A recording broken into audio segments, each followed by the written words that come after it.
Méditation du 24 juin. Enlevez le bouchon, première partie. Faites travailler votre tête en votre faveur et petit à petit, vous prendrez l'habitude de ne pas vous énerver quand les choses vont mal. Citation de Wayne W. Dyer. Après la méditation d'hier, vous vous êtes peut-être demandé comment faire pour enlever le bouchon des émotions négatives générées par un divorce, un licenciement, le décès d'un être cher, une mauvaise relation ou une maltraitance. Voici quelques conseils d'experts. Premièrement, pardonnez, parce que pardonner est la clé pour surmonter tout traumatisme. Pardonnez-vous et pardonnez aux autres en faisant l'effort d'essayer de comprendre pourquoi vous n'avez pas pu mieux agir. Jésus a mis cela en pratique lorsqu'il a dit « Père, pardonne-leur, car ils ne savent pas ce qu'ils font ». Luc 23, le verset 34. Et ce qu'il faisait était le tuer. Deuxièmement, recherchez les avantages. C'est une technique proposée par les experts de l'Université de Miami. Si quelque chose vous a blessé, demandez-vous,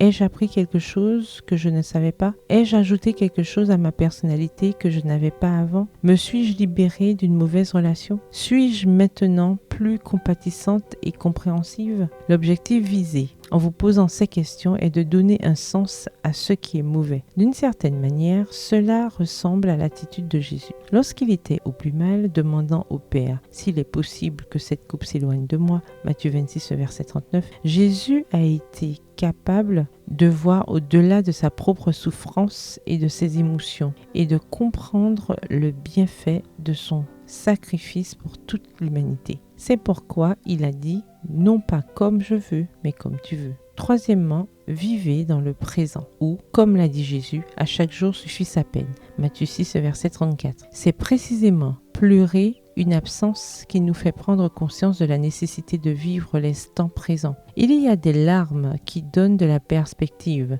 Elles nous apprennent à être reconnaissantes pour le quotidien et à exercer une influence positive sur ceux qui nous entourent, car le temps est court. Quatrièmement, laissez-vous vivre votre deuil. Recommande Elisabeth Kubler-Ross. Ne pas vouloir arrêter de pleurer à tout prix en s'anesthésiant avec des médicaments, en s'amusant à longueur de journée avec l'alcool, la sexualité, etc.